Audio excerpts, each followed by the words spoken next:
Então, damos as boas-vindas mais uma vez para o pessoal que está aí no presencial, na salinha do Leme, para o pessoal que nos acompanha pelo virtual e por quem nos acompanha lá do plano espiritual, né? Encarnados e desencarnados. Hoje, o tema da nossa conversa é cura da alma. São os doentes que precisam de médico. E quem foi que disse essa frase? São os doentes que precisam de médico. Quem é que sabe me dizer? A gente sabe que essa é uma frase de Jesus, né? Que a gente vai encontrar esse contexto no Evangelho de Mateus. Era uma situação em que Jesus ele estava jantando com um grupo de pessoas considerados pecadores. Então, tinham ladrões, tinham mulheres de má vida e tinham cobradores de impostos, que naquela época eram detestados, né? As pessoas detestavam os cobradores de impostos. Da mesma forma que hoje em dia as pessoas não gostam de pagar imposto, naquela época eles também não gostavam de pagar imposto. Então, esses cobradores de impostos também eram muito mal vistos. E os fariseus, né, que eram os homens da lei, né, que representavam as instituições religiosas da época, eles ficaram horrorizados quando eles viram Jesus jantando com essas pessoas, né, numa companhia de pessoas que eles consideravam pecadores, as mulheres de má vida, ladrões, os cobradores de impostos. Então, os fariseus, eles horrorizados, eles vão lá, né, tirar satisfação de Jesus, querendo cobrar uma explicação. Jesus, você está jantando com esses pecadores? Você está aí comendo com esses pecadores? Por que você está aí com esse bando de pecador? E a resposta que Jesus dá é genial, né? Jesus responde: não são os saudáveis que precisam de médico, mas os doentes. E essa é uma resposta genial, né? Se Jesus andasse só com os santinhos, as pessoas que mais precisam de Jesus não são os santinhos, são as pessoas que estão perdidas, né? São as pessoas que nós consideramos como pecadores. É claro que todo mundo precisa de Jesus, todos nós precisamos de Jesus, mas aquelas pessoas que estavam perdidas na vida eram as que mais urgentemente precisavam do consolo de Jesus. E assim, é engraçado que os fariseus sempre tentam tirar a satisfação de Jesus, e Jesus sempre dá uns fora, né? Fala umas frases assim. É lógico que eu tô com essas pessoas, né? Quem é que precisa de um médico das almas? Quem tá doente da alma. Eu não sei se vocês já assistiram o seriado The Chosen, que hoje em dia tem no Netflix, né? Que conta a história de Jesus e dos apóstolos. E aí tem várias cenas, essa cena aparece lá, né? Essa cena do Evangelho de Mateus, mas tem várias cenas que a gente vê sempre esse embate entre os fariseus e Jesus. Os fariseus que se acham os donos da verdade e que tentam induzir Jesus ao erro, mas Jesus é sempre mais esperto do que eles. Então, a gente vê no Evangelho segundo o Espiritismo uma interpretação dessa passagem, dessa frase de Jesus, né? Não são os saudáveis que precisam de médicos, são os doentes. Então, Jesus vai procurar mesmo os doentes, que é exatamente os pecadores que Jesus vai procurar, porque são eles que estão doentes da alma, são eles que precisam de um médico das almas. Então, Jesus ele não se afasta dos publicanos e gente de má vida. Publicanos aqui são os cobradores de impostos, né? Como eu falei. Desde aquela época que o pessoal não gostava de pagar imposto. Então, Jesus ele não se afasta dessas pessoas, ele não exclui essas pessoas. Ele não tem uma atitude, ó, sai daqui, vocês são pecadores. Ele se aproxima dessas pessoas para auxiliar. Veja, quando eu falo que Jesus se aproxima dos pecadores, eu não estou dizendo que ele está passando pano, tá? Eu não estou dizendo que ele está passando a mão na cabeça e dizendo, ah, não, tá certo, eu também vou andar com os ladrões e vou virar ladrão. Não é isso. É claro que não é isso. Mas é tipo assim, ele vai ajudar. Quem que você vai ajudar? Quem que mais precisa de ajuda? Quem está com problema. Quem não tem problema nenhum não precisa de ajuda urgente. Né? Então, assim, se você achou que o cristianismo era a religião só dos santinhos, em que todo mundo é santinho, você se enganou. Né? Aqui o que nós temos é uma religião que abraça as pessoas que são consideradas pecadores, acolhe eles, porque Jesus acredita na capacidade de cada um de mudar. Ele tem essa fé de que o ser humano é capaz de mudar. Tanto que ele diz frases como vai, não peques mais. Então, no Evangelho do Espiritismo, a gente vê que Jesus ele se aproxima principalmente dos pobres, dos deserdados, né? Dos leprosos, dos doentes, dos paraplégicos, das pessoas excluídas da sociedade. e que são as pessoas que mais precisam de consolação. E outra frase fantástica no Evangelho de Lucas, que Jesus diz assim: eu não vim chamar os justos, mas os pecadores ao arrependimento. Né? Se Jesus veio dizer arrependai-vos, é assim que se diz? Jesus pede para a gente se arrepender, mas não tem sentido você chamar os justos para se arrepender. Quem já está fazendo tudo certo, né? Se você acha que já está fazendo tudo certo, o que você vai se arrepender? Mas é exatamente os pecadores que ele vem chamar ao arrependimento. Então é aquilo que eu falei. Isso aqui não é uma religião em que você se faz santinho, você só gosta de santinhos e você exclui quem é pecador. Não. Ele chama, ele está chamando os pecadores, as pessoas que mais cometeram erros, as pessoas que mais se perderam na vida. É essa pessoas que ele está chamando, não venham, tá, para o arrependimento, venham se mudar. Esse arrependimento, tá, não é simplesmente, eu estou arrependido. É mudar a sua maneira de ver o mundo. Vamos mudar a nossa vida. Vamos buscar novos objetivos de vida. Tá dando para entender? Então, nós podemos ver, tá, o pecado como uma doença e o pecador como um doente. Tá? E aí, você começa a ver o seguinte: a gente tem que combater as doenças. Sim, ok. Mas a gente tem que combater os doentes? Não. Olhem como são duas coisas totalmente diferentes. Embora haja uma relação entre a palavra doente e doença, uma coisa é eu falar assim: eu quero acabar com as doenças. Não tem nada de errado com isso. Eu quero acabar com as doenças, tá tudo certo. Mas imagina se eu falar assim: eu quero acabar com todos os doentes. Você achar que eu sou maluco. Você fala: não, você é doido. Como assim acabar com todos os doentes? Então você entende que na medicina você não está tentando acabar com os doentes, você está tentando acabar com a doença, e não é a mesma coisa. Combater a doença e combater o doente não é a mesma coisa. Então eu entendo o seguinte: não é que quando eu falo que Jesus veio acolher os pecadores, Jesus ama os pecadores. Eu não estou falando que Jesus gosta do pecado. Seria absurdo eu falar isso, tá? Como eu disse, Jesus não está passando pano, ele não está passando a mão na cabeça. O que eu estou querendo dizer é o seguinte: Jesus ele veio combater o pecado, mas não os pecadores. São coisas diferentes. Quando uma pessoa está doente, você não vai condenar essa pessoa, você não vai combater essa pessoa, você vai combater a doença. Ou seja, você tem uma doença, vamos tratar de você para que você não tenha mais essa doença. Mas eu não vou querer acabar com você só porque você está doente. Entendeu? Imagina se aparece uma pessoa doente no hospital, aí você começa a condenar a pessoa. Bem feito que você está doente. Se você está doente é porque você deve ter feito algo errado, então é culpa sua. Tomara que você sofra bastante com a sua doença, você vai morrer com essa doença. Seria insanidade você tratar uma pessoa doente assim, tá? Então a gente tem que mudar a maneira como a gente vê esse tal de pecado, tá? Essa ideia que a gente tem, tipo, você é um pecador, e a gente quer excluir as pessoas que cometem erros, porque a gente acha que a gente é santinho e que a gente é melhor do que quem comete erros, tá? Mas da mesma forma que você não vai excluir os doentes do hospital, são exatamente os doentes que precisam do médico, precisam estar no hospital. A gente não deve excluir essas pessoas que nós chamamos de pecadores. Então, uma pessoa que tem um vício, por exemplo, essa pessoa precisa de ajuda. Vamos pegar como exemplo aqui o vício nas drogas. Uma coisa é você falar que você é contra as drogas. Outra coisa é você falar que você é contra os drogados. Não é a mesma coisa. Essas duas frases são muito diferentes, tá? Então, se uma pessoa tem um vício, você quer combater o vício, mas você não vai combater o viciado. Então, quando uma pessoa comete erros, pecados, vícios, seja o que for, a pessoa cometeu erro, a pessoa tem defeitos, a pessoa tem vícios, a gente não tem que odiar essa pessoa, a gente não tem que detestar essa pessoa, mas a gente pode ver essa pessoa como um doente moral. Não tem doença do corpo? Tem doença da alma também, é um doente moral. E sendo um doente, ele é digno de socorro.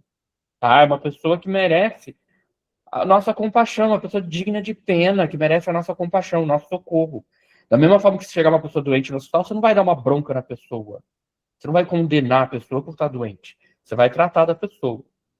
Então, vocês lembram do filme do Nosso Lar? O primeiro filme, eu sei que já saiu o segundo. Mas no primeiro filme, o André Luiz ele teve uma vida desregrada, e ele vai para um umbral, vocês devem se lembrar disso. E quando o André Luiz chega no Nosso Lar, você lembra como que ele foi tratado? Ele não foi tratado como um criminoso. Não tinha um juiz para bater o martelo e condenar ele. Ele não foi tratado como um prisioneiro, não botaram ele numa cela, embora ele tenha aprontado todas durante a encarnação dele. E ele tinha acabado de chegar do umbral. Como que trata o André Luiz quando chega no nosso lar? Vocês se lembram? O André Luiz ele é tratado como um enfermo. Né? Eu trouxe aqui essa cena do filme Nosso Lar, literalmente, levam ele para uma ala médica, botam ele numa maca, que nem no hospital, com enfermeiras, que nem no hospital, e tratam dele como um doente. Então, no Evangelho segundo o Espiritismo, a gente vai aprender que o erro que as pessoas cometem, o fato de que as pessoas cometem erros, muitas vezes erros graves, deve ser visto como uma doença moral. E, enquanto doença, pede cuidado e orientação, mas não condenação. Tá? Não adianta você condenar uma pessoa que está doente, que a sua condenação não vai curar a doença. Você tem que tratar da pessoa. É lógico, depois que você terminar de tratar a pessoa, aí você pode ter uma conversa mais séria, do tipo, olha, você ficou resfriado porque você saiu na chuva.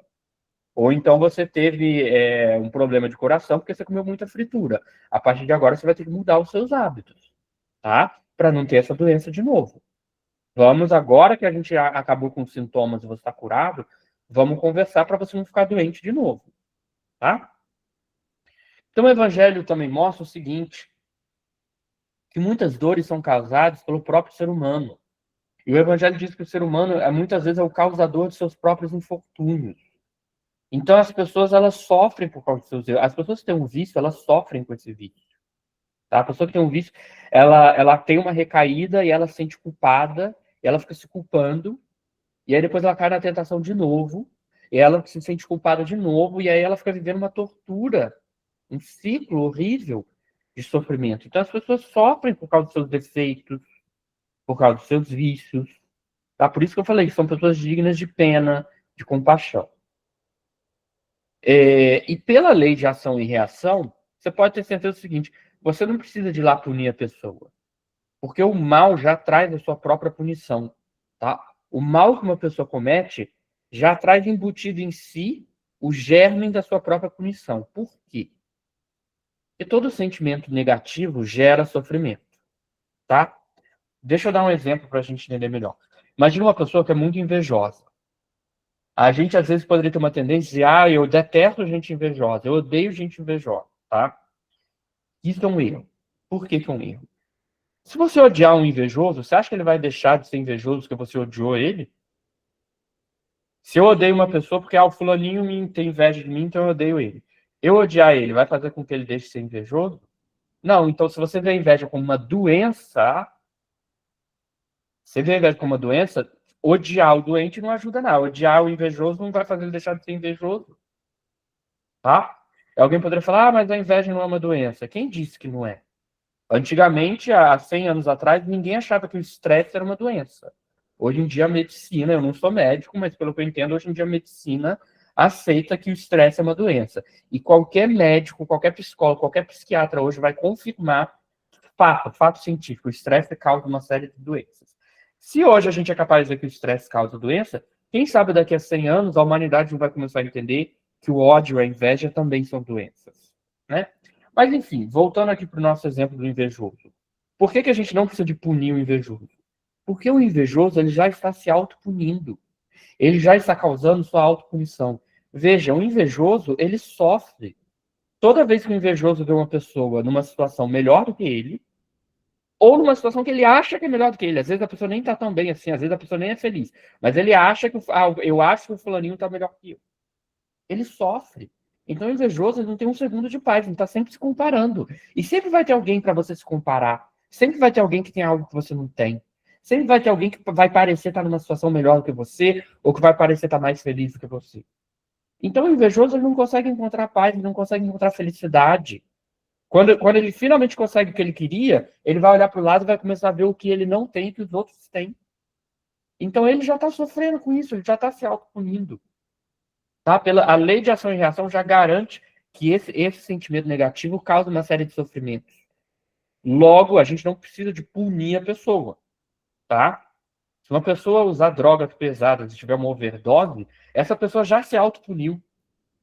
tá? Ela já causou sofrimento a si mesma. Então não há necessidade de punir.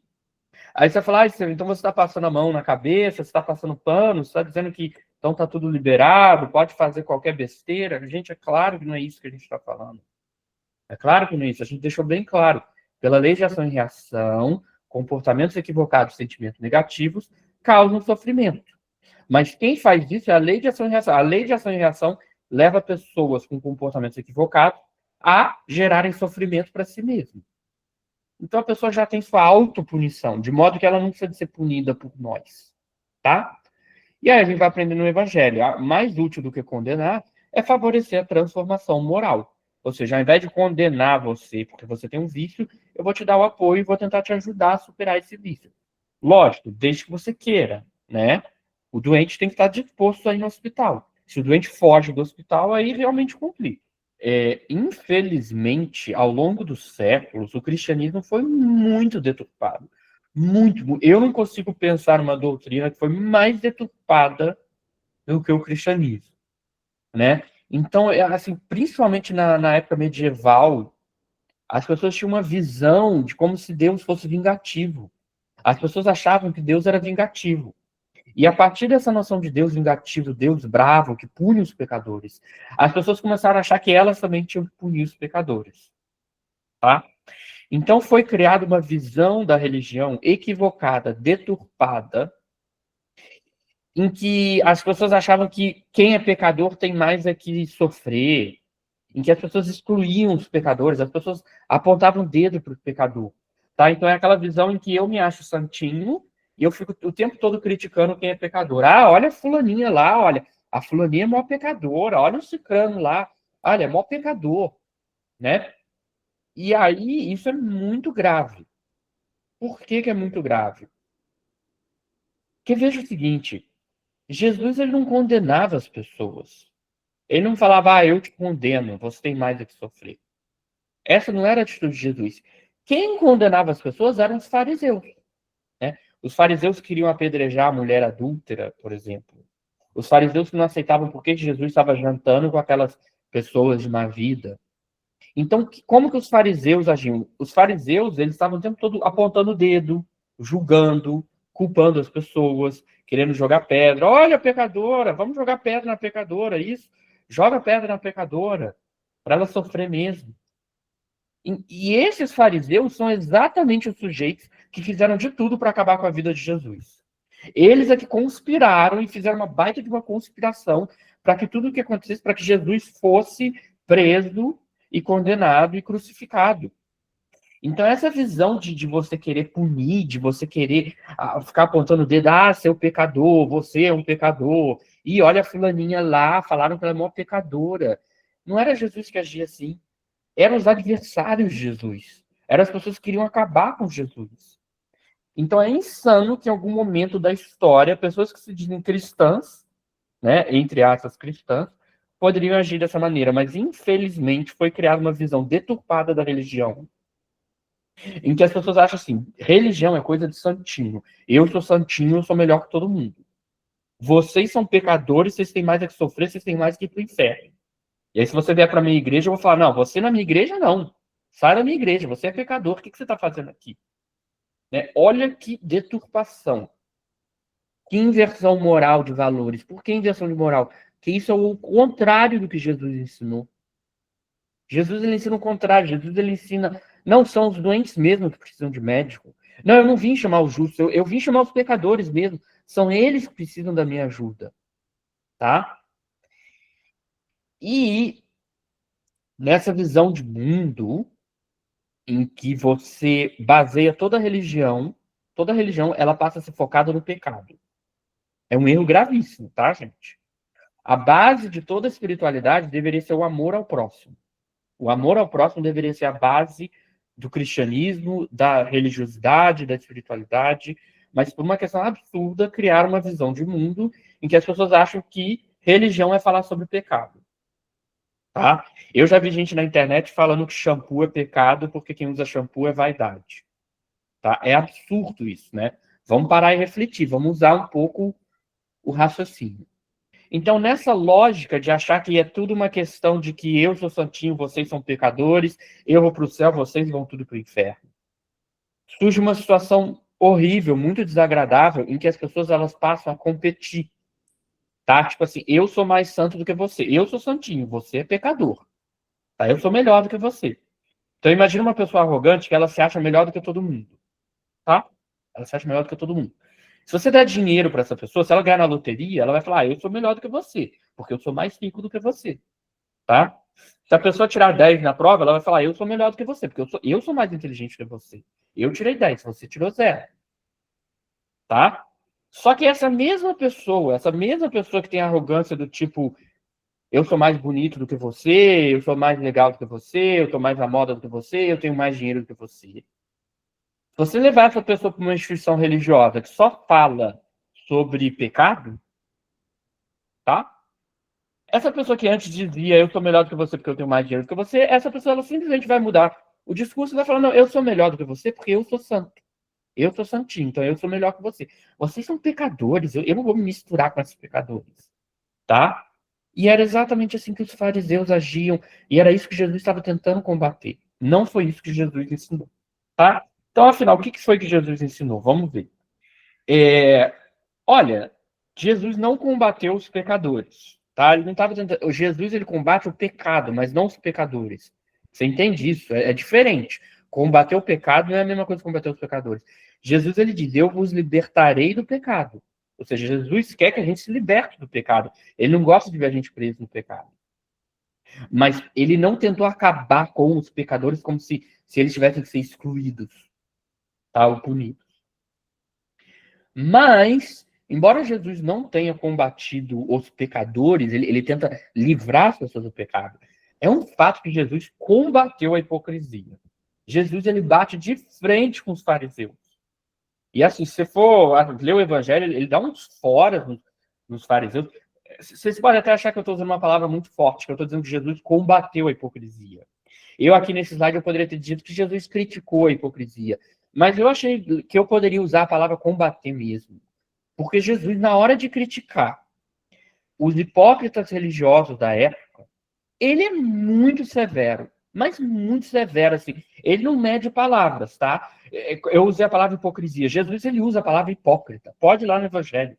Jesus, ele chama os fariseus de hipócritas. Ele fala assim, vocês que têm uma trave no olho, querem apontar para o cisco que está no olho do seu irmão? Hipócritas. Tira a primeira trave do seu olho e depois você aponta para o cisco nos olhos do seu irmão. Então ele usa a palavra hipócritas. Ele chama assim, na cara deles. Ele diz, vocês são hipócritas.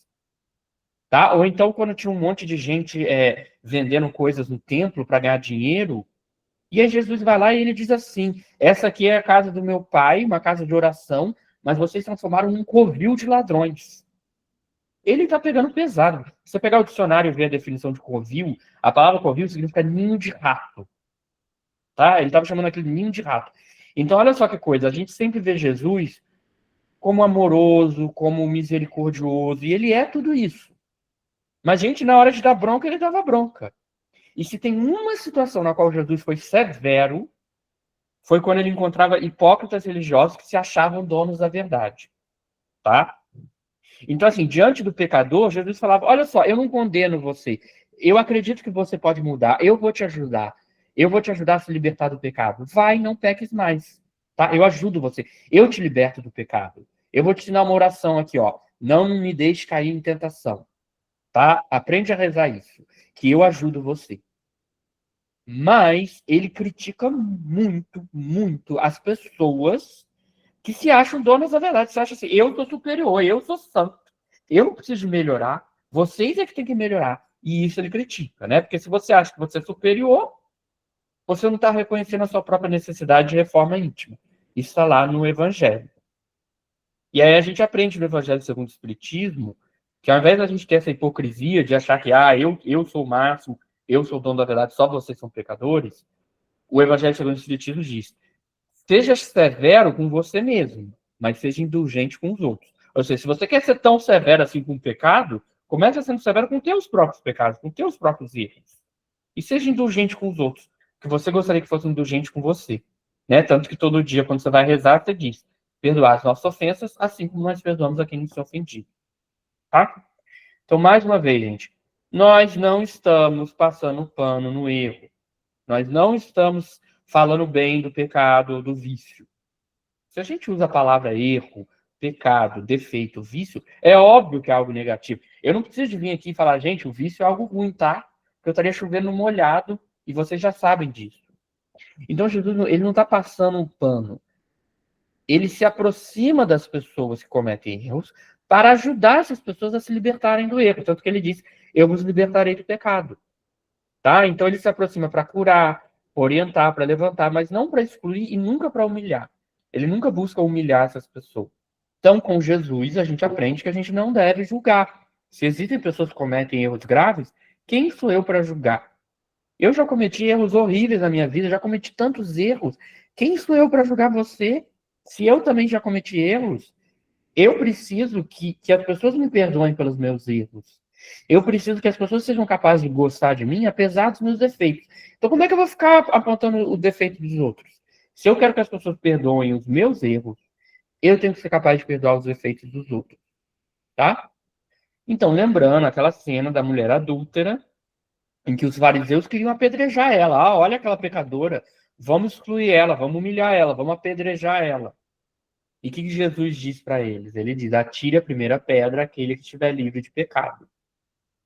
E aí todos eles saem de fininho, né? Porque eles provavelmente tinham cometido pecados maiores ainda.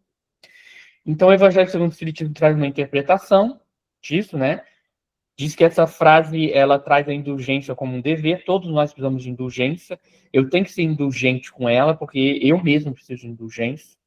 Antes da gente acusar alguém, lembre que nós também erramos, né? A gente sempre diz aqui na Casa da Prece, quando você aponta um dedo para alguém, tem 3 dedos apontando para você mesmo. E um outro dedo apontando para Deus. Eu já falei aqui da frase de tirar primeiro a trave do vosso olho, já falamos sobre isso. Então, você querer julgar as pessoas de uma maneira severa, sem caridade, isso muitas vezes acaba levando para dureza, para maledicência. Então, que aparentemente parece ser uma pessoa boa, eu sou um santinho, dono da verdade, eu estou combatendo esses pecadores, né? Muitas vezes acaba tornando as pessoas frias, duras, calculistas, severas demais. E aí a pessoa acaba perdendo a sua compaixão. E a compaixão era para ser a essência da espiritualidade, tá? Então, condenar demais o outro costuma revelar orgulho e falta de autocrítica. Orgulho porque, né, olha, os fariseus, eles se achavam superiores. Eles achavam, eu posso apedrejar a pecadora. E falta de autocrítica, né? Jesus está chamando eles, vamos fazer uma autocrítica aqui, gente?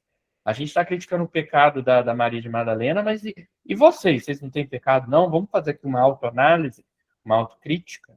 Então, gente, no Evangelho de João a gente aprende que Deus é amor, tá? E João diz que só conhece Deus quem tem amor. Quem não tem amor não entende nada de Deus, tá?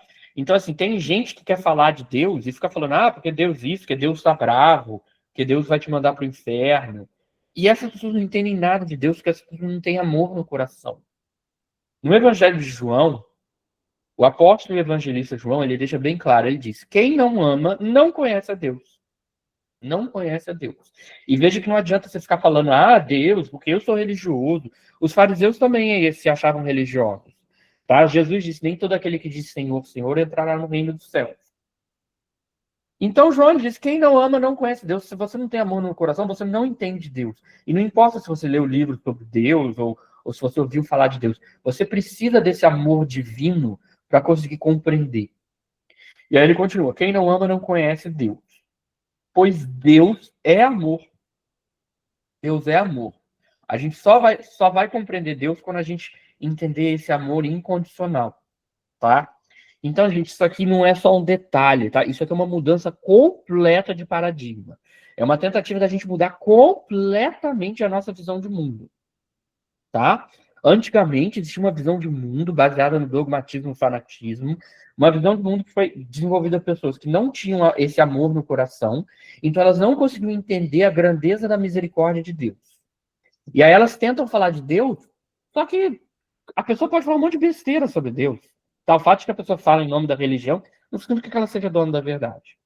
E aí pessoas que não tinham amor no coração criaram uma visão medieval de Deus.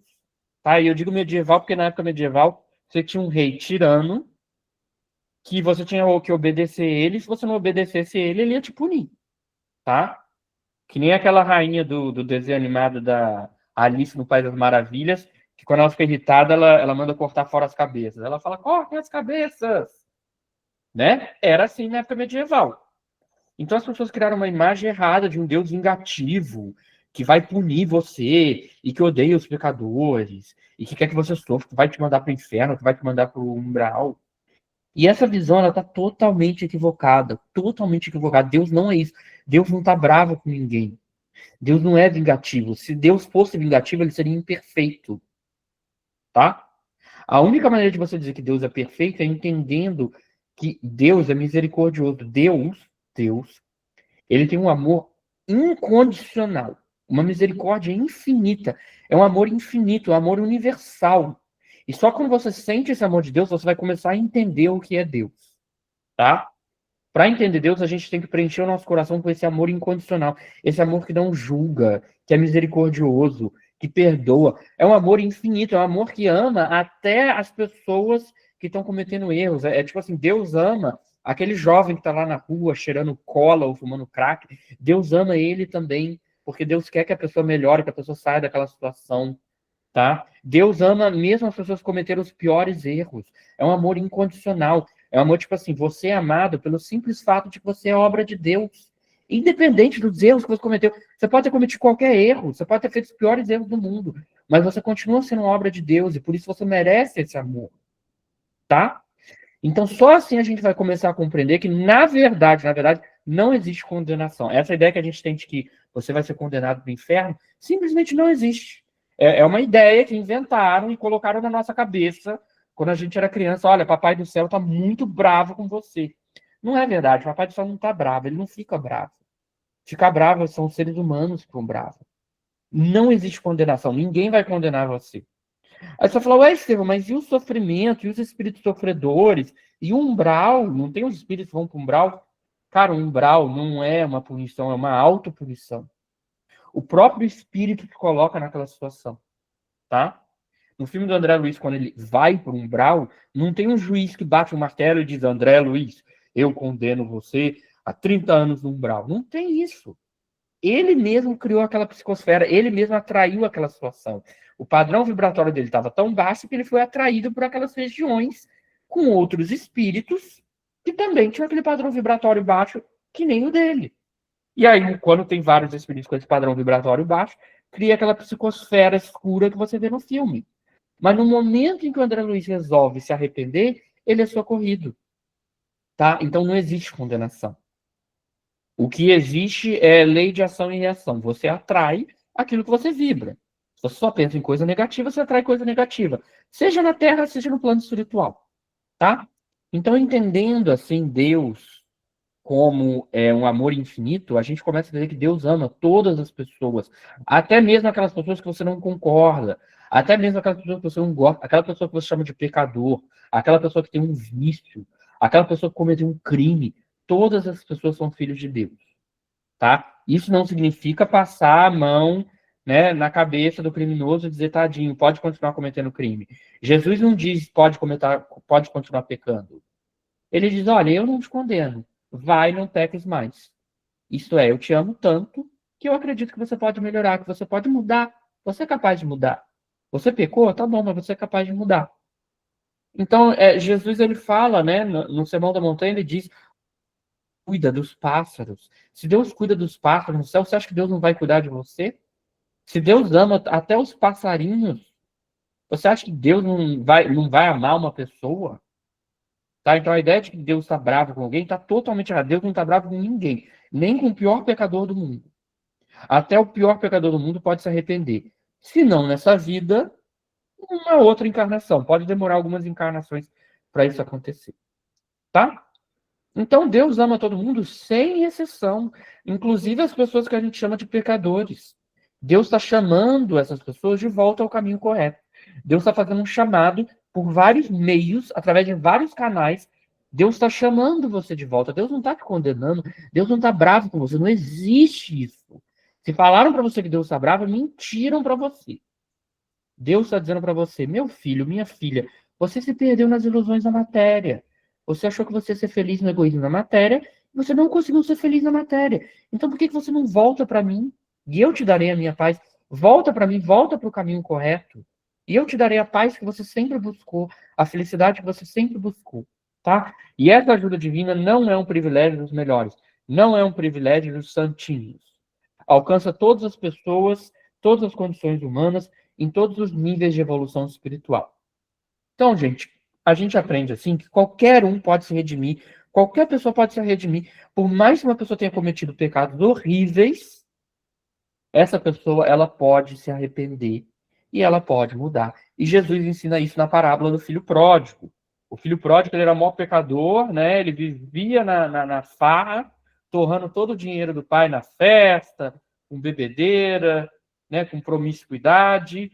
Só que ele se arrepende e ele volta, e quando ele volta para casa do pai, o pai recebe ele com todo o amor, todo o carinho. A Joana de Ângeles chama atenção para como esse pai não dá bronca. Esse pai ele abraça o filho e fala: meu filho, você voltou, que bom que você voltou. Na verdade, todos nós somos filhos pródigos. Todos nós nos perdemos, alguns mais, alguns menos, mas em certo nível, todos nós, em algum nível, nos perdemos nas ilusões da matéria e Deus está chamando a gente para voltar, que nem um filho pródigo, tá? E aí nós temos vários exemplos de pessoas que cometeram vários erros, mas que depois se arrependeram, mudaram, tá? O Ashoka foi um imperador da Índia, na época em que o budismo estava crescendo na Índia. Ele, enquanto imperador, ele era um tirano, ele era extremamente cruel. Ele mandava matar todo, como ele era um imperador muito, muito poderoso, ele mandava matar todo mundo que ele não gostava, todo mundo que não concordava com ele, ele era um tirano. E ele mandou matar muita gente. Só que aí os monges budistas, naquela época não existia, eu acho, não sei se já existia cristianismo, eu acho que ainda o cristianismo ainda não tinha chegado na Índia. Mas o budismo estava crescendo muito. Os monges budistas, eles ensinam para o imperador, olha, imperador, existe uma coisa chamada lei do karma. Todo mal que você faz vai voltar contra você.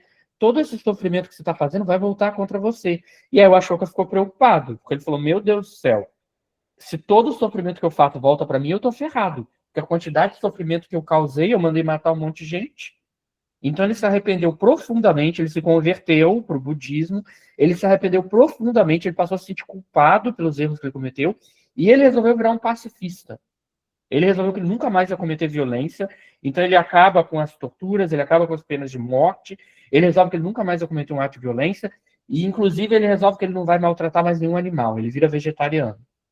E aí, para tentar compensar o erro que ele fez, ele começa a enviar missionários budistas para vários países da Ásia, e é assim que o budismo começa a se espalhar da Índia para vários países da Ásia, tá? Então, ele era uma pessoa horrível, horrível, que mandava matar um monte de gente, e ele muda completamente, tá? Ou seja, por mais que ele fosse um cruel, você vê que qualquer pessoa pode mudar. O próprio André Luiz, o André Luiz cometeu um monte de pecado quando ele estava na Terra. Assiste lá o filme do Nosso Lar, ou leia o livro do Nosso Lar. E olha como ele muda completamente e se torna um espírito de luz, né? Depois que ele se arrepende.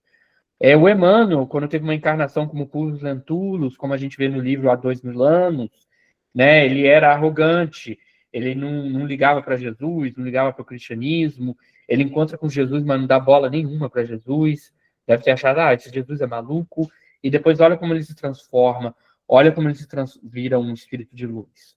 A gente tem a Maria de Madalena, né, que é acusada de ser uma mulher adúltera, e algumas pessoas acusaram ela de ser meretriz, de ser uma mulher de má vida, e olha como ela se transforma completamente, ela vira uma apóstola de Jesus, a ponto de que ela estava ali do lado de Jesus quando Jesus estava sendo crucificado, e ela é a primeira pessoa para quem Jesus aparece depois da ressurreição. A gente tem um caso Saulo de Tarso, que mandava matar os cristãos, ele perseguia, mandava matar os cristãos. E aí, quando ele encontra com Jesus na estrada para Damasco, ele se converte e ele vira, sem dúvida alguma, um dos maiores divulgadores do cristianismo de toda a história. Tá? O Santo Agostinho também, o Santo Agostinho escreveu um livro chamado Confissões, em que ele confessa que quando ele era jovem, ele aprontou todas. Ele era um baita de um pecador, vivia na farra. E ele confessa os erros que ele fez, só que ele se converte, ele vira um bispo, tá? Ele vira um cristão exemplar, assim. Tá? Eu gostaria até poder falar mais, só que a gente está com tempo curto. Mas depois vocês pesquisam mais sobre o Santo Agostinho. Lembrando o seguinte, a palavra pecar, ela vem do latim, originalmente a palavra pecar não significava fazer algo horrível ou fazer algo proibido. A palavra pecar simplesmente significava errar o alvo, tá? Originalmente no latim, imagina que eu atiro um arco e flecha e eu estou apontando para o alvo. E aí, quando eu vou atirar o arco e flecha, eu quero acertar o alvo, mas eu erro o alvo. E aí eles usavam a palavra pecar para dizer que você pecou, você errou o alvo. Então, pecar não significa, você é a pior pessoa do mundo porque você é um pecador. Pecar significa isso, eu errei o alvo, eu queria ser feliz, mas eu tomei uma atitude que prejudica a minha felicidade. Eu estou tomando atitudes que tiraram minha paz, tiraram minha felicidade, tiraram a minha saúde. Tá? Então, Deus oferece para todos os meios de recuperação. Deus dá a gente a oportunidade de mudar pela instrução, pelo consolo, pelo convite à mudança. Então, o Evangelho segundo o Espiritismo diz que às vezes o aprendizado pode demorar, mas sempre teremos um futuro diante de nós. Sempre vamos ter um novo dia, uma nova encarnação.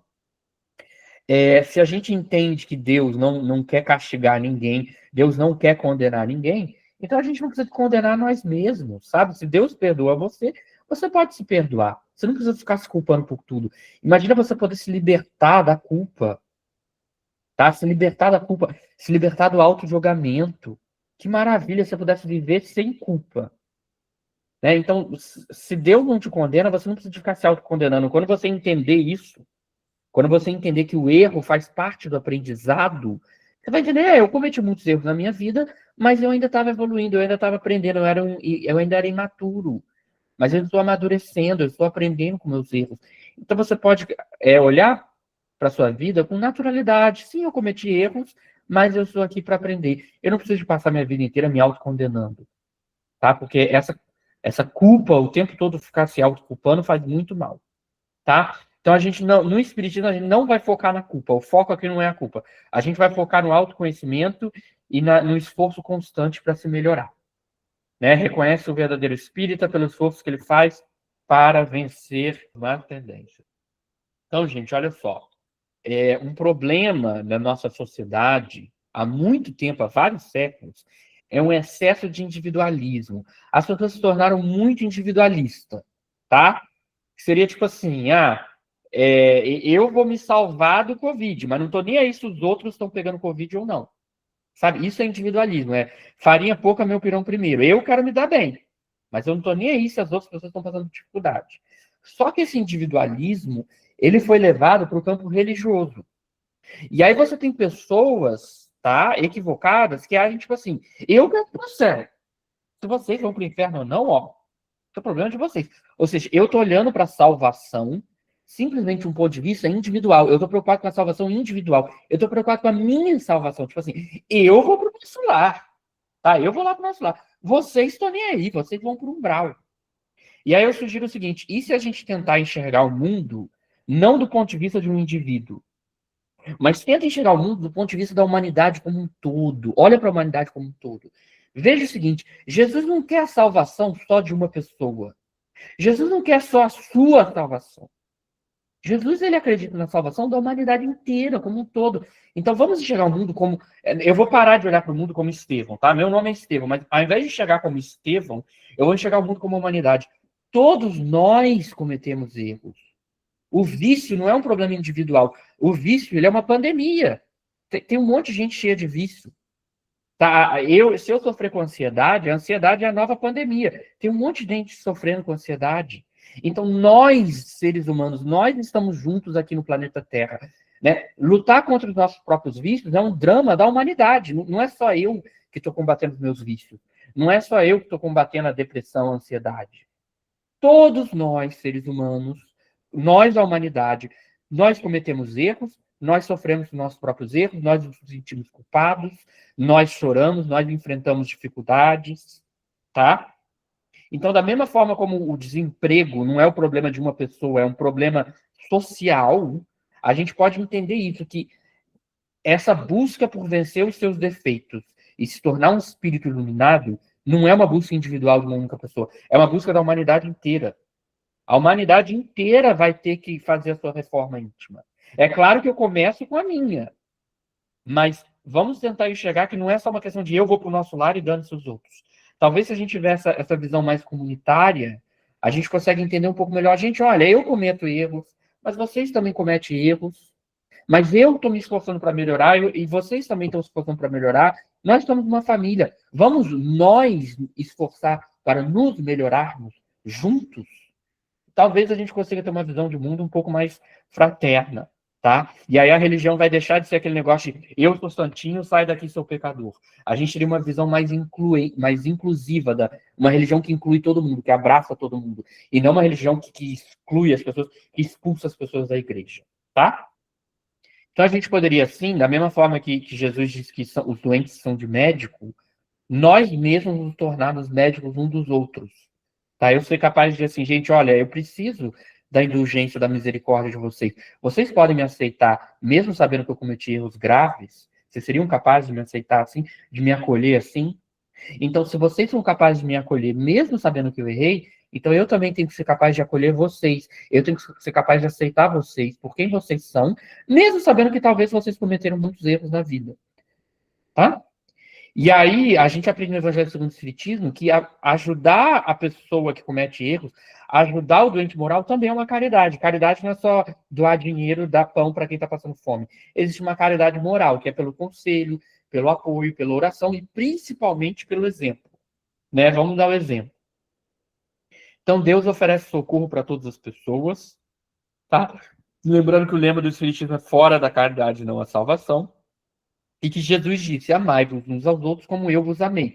Ou seja, da mesma forma como Deus amou até mesmo os pecadores, porque ele quer ajudar essas pessoas, ele quer que nós também amemos as pessoas dessa forma, tá? Então vamos acolher as pessoas para levantar. O auxílio moral é o caminho de regeneração. Próximo slide. Sei que o tempo está acabando, mas prometo que estamos chegando no final. Então nós podemos aqui, nesse Natal, né, já que estamos chegando no Natal, vamos tentar resgatar a verdadeira mensagem do cristianismo. Eu falei aqui que, infelizmente, ao longo do século, o cristianismo foi deturpado, ele foi transformado numa competição individualista de quem vai para o céu e quem vai para o inferno. Tipo, olha, a fulaninha lá, ela vai para o inferno, ela é pecadora. Ah, não, mas a cicrana não, a cicrana é uma santa. A cicrana vai para o céu, tá? Essa é uma visão totalmente deturpada do cristianismo. E aí eu acho que o espiritismo ele tenta trazer de volta o cristianismo redivivo, o verdadeiro cristianismo, aquele cristianismo primitivo da época dos apóstolos, em que cristianismo não era apontar o dedo para os pecadores. Quem faz isso são os fariseus, tá? Cristianismo é esse amor incondicional. Não é eu te amo porque você é perfeito, é eu sei que você tem milhares de defeitos, mas eu te amo apesar de todos os defeitos, que eu acredito no seu potencial de se tornar uma pessoa melhor. Então vá e não peques mais, que eu acredito que você é capaz. Então, pessoal, com esse culto de Natal, nós gostaríamos de desejar um Feliz Natal a todos, que Jesus abençoe todos vocês, que nós possamos ter os nossos corações inundados por esse amor misericordioso, esse amor incondicional, esse amor que ama a todos, que acolhe a todos, que abraça a todos, que não julga ninguém, esse amor que está sempre de braços abertos. Que Jesus esteja com todos nós. Muito obrigado.